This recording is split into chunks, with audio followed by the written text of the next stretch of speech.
Okay, let's unpack this a bit. Isn't it fascinating how some folks, people who started out seemingly, well, unremarkable? Yeah, or even facing like big setbacks early on. Exactly. And then they go on to achieve these incredible things. Think about Darwin or Tolstoy. History suggests they were just seen as pretty average kids. Right. Or Ben Hogan, the golf legend. Apparently he wasn't some super coordinated natural talent as a child. And Cindy Sherman, renowned photographer now, but she actually failed her first photography course. Failed it. It makes you wonder. Even Geraldine Page, the actress, was told she should just give up acting. It really makes you question the whole idea of a talent or ability, doesn't it? Totally. Were these just cases where some hidden potential finally popped out? Or is something else going on, like a more dynamic process in how people actually develop their skills? That's where it gets really, really interesting. Our deep dive today, we're going to explore this idea that the qualities we value most, talent, intelligence, maybe they aren't just fixed from birth. Uh-huh. The sources we're looking at suggest they can actually be grown, cultivated. Which brings us right to this core concept of mindset, specifically the huge difference between what our sources call a growth mindset and a fixed mindset. And if you think about the bigger picture here, understanding these two ways of thinking, it gives you such a powerful lens. A lens for what, specifically? Well, for understanding why some people achieve more, sure. But also how we approach learning itself, how we handle our relationships, even how we see ourselves and others too. Exactly. So for this deep dive, we've pulled together quite a bit of research, different insights that really get into these two viewpoints. And our mission really is to boil down the key ideas from all this material. Yeah, to give you a clear picture of what these mindsets are all about and how they shape, often subtly, so much of our lives. Okay, so let's lay the groundwork. What actually defines these two mindsets according to the sources? Right, so the fixed mindset. It's essentially believing your core qualities, intelligence, talents are just carved in stone. You've got what you've got. And people operating like that, they often have this deep need to look smart, right? To seem talented. Yes, and because of that deep need, they often shy away from challenges. They worry it might expose that maybe they don't have enough ability. So if they hit an obstacle, They're more likely to give up, sometimes pretty quickly. They might even see putting in a ton of effort as a sign they're not really naturally gifted. so effort is bad. In that view, yeah. It means you don't have it. And they can be really resistant to feedback, too, seeing it as just a judgment on them personally. And threatened by other people's success. That, too. It can feel like someone else's win is somehow their loss. You know, this defensiveness you're describing, Yeah. it raises a key question. Why feel the need to protect yourself so much? Yeah, good point. What do the sources say? Well, they suggest that with a fixed mindset, there's this constant, maybe subconscious judging going on. Every single situation. It becomes a test of those fixed abilities. So it's not just ego. Not entirely. It seems linked to this deeper fear of being fundamentally flawed. Yeah. It's an anxiety that can really drive a lot of those behaviors we see. Precisely. Okay, so flip side, the growth mindset. What's that about? This is the conviction that your abilities, your intelligence, they can be developed through dedication, hard work, effort. So people with this mindset, they genuinely want to learn, to improve. Exactly. They tend to actually embrace challenges. They see them as chances to grow, to expand what they can do. And setbacks. They push through them. They see effort as the necessary path to getting better, to mastery. They actually want criticism because it's useful information. Information for growth. Right. And they often find other people's success inspiring, not threatening. It's such a fundamental difference in orientation, isn't it? It really is. Like our sources stress. Fixed mindset is about proving what you are. Growth mindset is all about the journey of becoming more. And that basic difference, wow, it has huge implications for learning, for developing abilities. Absolutely. One of the biggest impacts is just how people process information about themselves, their own skills. How so? Well, if you've got that growth mindset, you're generally open to hearing the truth about where you stand right now, even if it's not flattering. Because you see it as, what? A starting point. Exactly. A starting point for learning. You need that accurate info to figure out how to get better. But with the fixed mindset, our sources point to a lot of distortion happening. Yeah, because everything gets filtered through that am I good enough lens. So successes might get blown up a bit. To prove the innate talent. Right. And failures. They often get explained away, blamed on something else. Anything but a lack of ability. Which really gets in the way of knowing yourself accurately, doesn't it? You're not dealing with the reality of where your skills actually are. It reminds me a bit of Howard Gardner's ideas, the intelligence mindset and the personality mindset. Tell me more. Well, a fixed intelligence mindset means you're constantly worried about looking dumb in situations needing brain power. And a fixed personality mindset makes you anxious about being judged on things like, are you dependable? Are you cooperative? Good social skills. Gotcha. So the growth mindset shifts that. Completely. Yeah. In both areas, it moves the focus away from being judged now and onto the active process of improving over time. Think about someone really stuck in that fixed mindset, like the sources describe. Okay. They're often obsessed with proving they're competent, right? And they hate being wrong, hate making mistakes. Which seems counterproductive for learning, but it makes sense if you see it as stemming from that deep need to validate their natural abilities. Does that ring a bell for you? Maybe things you've seen or even felt yourself? Oh, definitely. It makes you think, for Yeah. sure. Now, what about challenges? How do the mindsets change how we react to those? Well, for someone with a growth mindset, a challenge isn't a threat. It's not going to expose them. It's actually exciting. An opportunity. Yeah, an opportunity to explore, to learn, and really importantly, to expand what they can do. Like Miranda, the wrestler mentioned in the sources, her story is pretty powerful. You mind me? She grew up without many real challenges, but then losing her mother sparked this intense desire to see what she was truly capable of. Ah, right. So when wrestling came along, a huge challenge, she didn't back down. She dove in, became an Olympian, then tackled Yale Law School. Her motivation wasn't about staying on top then. Not at all. It was about the thrill of starting something new, something hard, and seeing how far she could go. That becoming aspect again. Now, contrast that with the fixed mindset, folks. Our sources talk about these studies with kids and puzzles. Oh yeah, those are fascinating. The kids start out enjoying the puzzles, but then you make the puzzles harder. And the kids with the fixed mindset, their enjoyment just plummets. Some even lied, didn't they, saying they'd finish the harder puzzles so they wouldn't have to take them home and potentially fail? Exactly. Even the kids who were initially best at the easy puzzles did this. Their early talent didn't protect them from reacting badly to the difficulty. There's a great quote in one source. The fixed mindset does not allow people the luxury of becoming. They have to already be. Wow, that really sums it up. And this avoidance of challenge, it often comes down to a really basic fear, doesn't it? The fear of failure. Right, because in that fixed view, failing isn't just a temporary thing. It's not a lesson. It's like a final verdict. A judgment on your worth, your abilities, forever. Yeah, a single test, a single evaluation can feel like it defines you permanently. Like Loretta's story in the sources. Put in the non-elite kindergarten group based on one test. That label stuck in her mind. In a fixed mindset, failure isn't just something you did, I failed this task. Yeah. It becomes who you are. I am a failure. That shift, the sources say, from action to identity, that's a big marker of the fixed mindset. The author of one source even talks about avoiding spelling bees in French contests as a kid. Why? Fear. Fear of going from being seen as good at something to being seen as a failure. We see it in sports too, like with Ernie Els, the golfer, worrying about losing his top spot. It's that same fear. Failure exposes a lack of innate talent. Which is just so different from the growth mindset view. Totally. In that view, effort isn't a sign you lack talent. Effort is the key. It's how you achieve things, how you build skills. People with a growth mindset get that, engaging with challenges, putting in the work. That's the engine of improvement. In this difference, it doesn't just stop at personal achievement. It massively impacts our relationships too.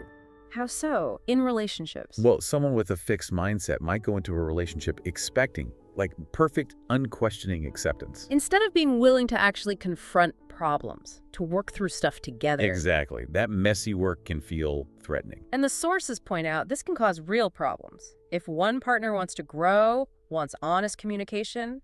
The other partner, if they're in a fixed mindset, might see that as a nightmare. They might prefer things stay just as they are, even if it's stagnant. Wow.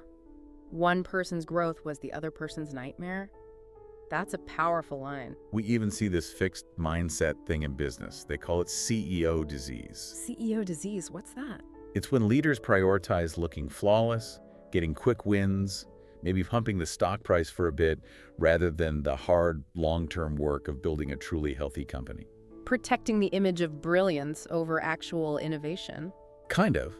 The later years of Lee Iacocca at Chrysler are sometimes used as an example of this kind of dynamic. And the contrast is leaders with a growth mindset. Yeah, people like Darwin Smith at Kimberly-Clark. The sources describe him as always pushing for improvement, admitting his own limits, focused on the long haul, not just short-term praise. You know, the power of just believing and sticking with something, that seems core to the growth mindset, and it can lead to amazing things. Like Christopher Reeve, refusing to accept his paralysis was final, his intense exercise program. That's incredible belief in potential beyond limits. It really is. And what about that Groundhog Day analogy from the sources? Oh, right. The character is stuck in this loop, right? Trying to impress everyone, prove he's superior, day after day. And he only breaks free when? When he shifts his focus. Yeah. Starts learning things, genuinely connecting with people, helping them. It's that shift from a fixed, self-proving mindset to a growth-oriented one that sets him free. That brings up a really important clarification, I think. What's that? We're using these examples of amazing achievers, but the growth mindset, it's not just about being number one, is it? Or beating other people. Absolutely not. That's a key point in the sources. The real core is personal development, fulfilling your own potential, finding satisfaction in learning and improving, not just in winning or external approval.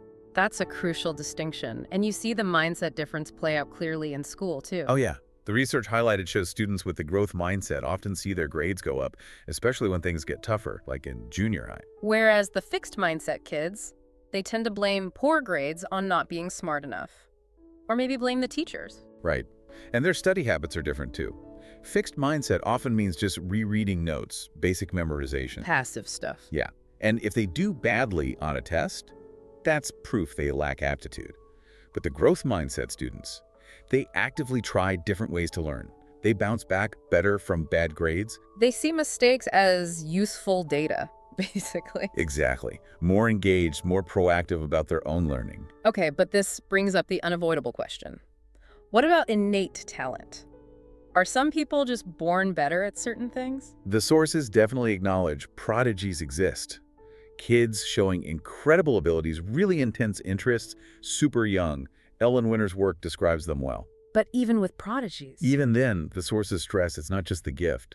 It's a relentless drive, their curiosity, their need to tackle challenges that works with any natural ability. Like Mozart practicing endlessly.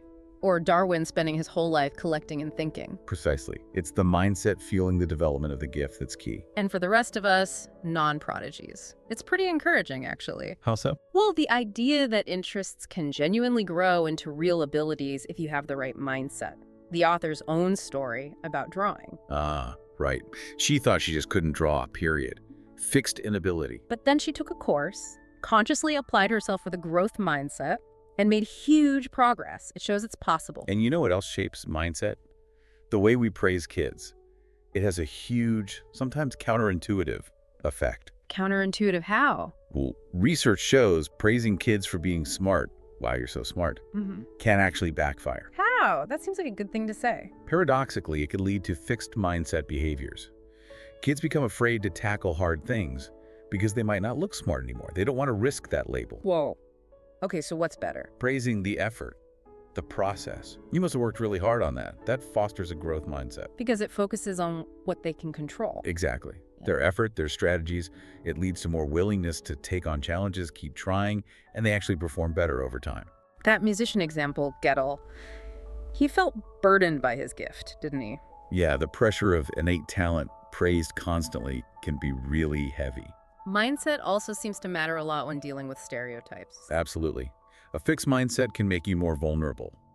If you belong to a group stereotyped negatively in a certain area, like women in math or science, it can really hit your confidence, your sense of belonging. You start to internalize it more. Potentially, yes. Yeah. But a growth mindset, it can act like a buffer.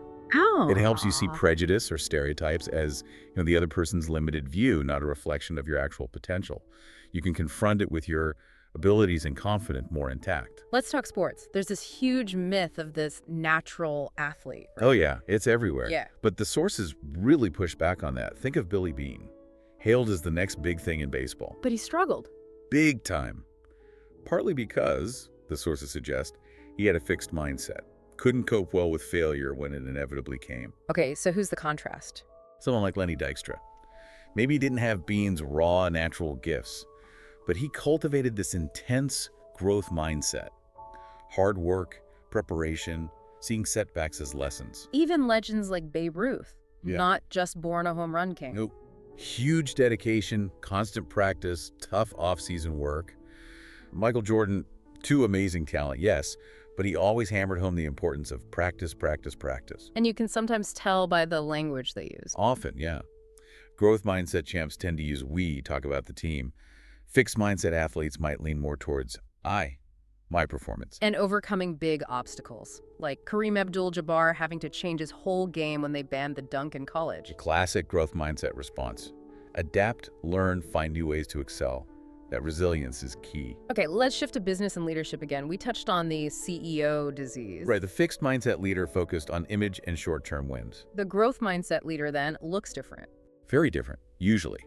More humble, asks lots of questions, willing to face the hard truths, focused on long-term, sustainable growth for the whole organization. Not just making themselves look good. Exactly. It's less about ego. And there were studies mentioned inducing mindsets in business students. Yeah, fascinating stuff.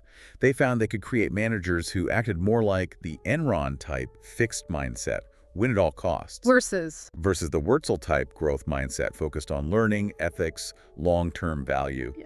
And think about Lou Gerstner turning IBM around. what was key there?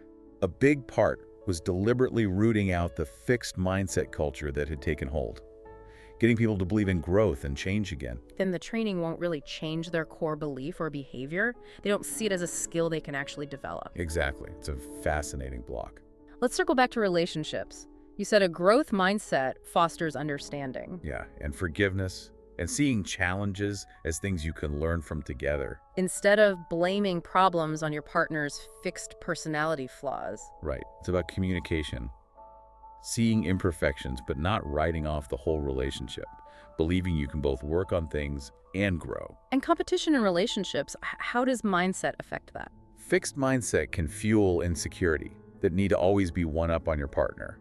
Growth mindset, it's more about mutual support, genuinely wanting your partner to develop and succeed too. Okay, shifting gears slightly. Bullying.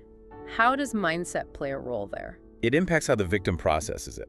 A fixed mindset might lead someone to internalize the bullying, see it as proof they're flawed or worthless. But a growth mindset. They're more likely to see it as the bully's problem, a psychological issue on the bully's part. They might focus more on how to handle the situation, maybe even educate the bully. It changes the frame completely. It really does. Okay, parenting and education. We talked about the danger of only praising intelligence. Right, how it can create that fear of failure. So what are better ways to reassure kids, say, before a test? Focus on the learning, the effort they put in. Frame it as a chance to see what they've learned, not just a judgment. And when they do fail, because they will. The response is key. Focus on the process. What did you try? What could you try next time? Talk about effort, strategies, learning from it, not, oh, you're just not good at math. It's about setting high standards, but also teaching them how to reach them. Like those teachers mentioned, Marva Collins, Rafe Esquith. Exactly.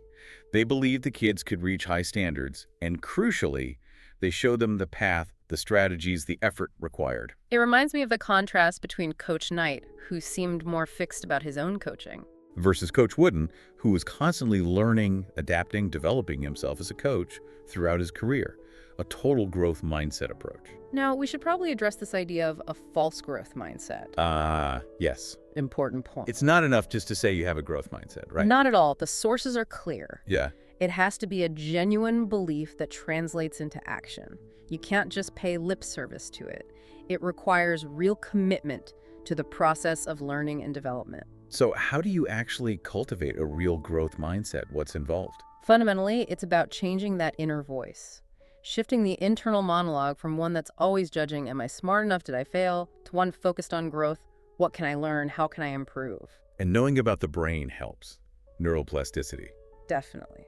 Understanding that the brain can change, that it's physically possible to build new connections and abilities, that's powerful. Programs like Brainology try to teach kids this directly. But it's not always easy, right?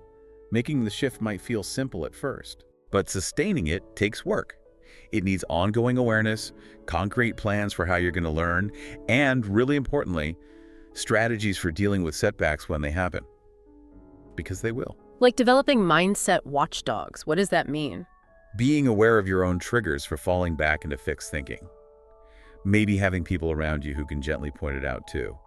It keeps you mindful. The key thing seems to be that it's not just about picking up a few tips or tricks. No, it's a fundamental shift in belief. A belief about the nature of ability itself. And knowing your triggers helps. What are common ones? Experiencing what feels like a major failure can definitely trigger it. Or even just encountering someone who seems way better than you at something you care about. So what do you do in those moments? Compassion is key. For yourself, when you notice that fixed voice creeping in. And for others too, when you see them stuck in that pattern, understanding where it comes from helps. Okay, so wrapping this up, if we had to boil down the main takeaway from this deep dive, I'd say it's the sheer power of believing in development.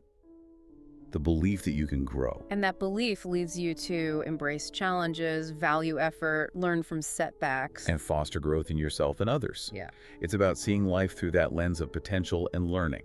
And understanding these two mindsets, fixed versus growth, it really gives you a practical framework, doesn't it? Absolutely. A framework for your own growth, for building better relationships, for tapping into more of your potential across the board. Okay, so here's a final thought for you, the listener, to take away, maybe chew on. Right. First, just reflect for a minute. All right. What are your common triggers for slipping into that fixed mindset? What situations tend to make you feel judged or limited? Good question to ask yourself. And then pick just one small area in your life, just one. Where could you consciously try to bring more of a growth perspective? What might actually become possible for you if you started to truly shift your belief about your potential to grow right there in that specific area?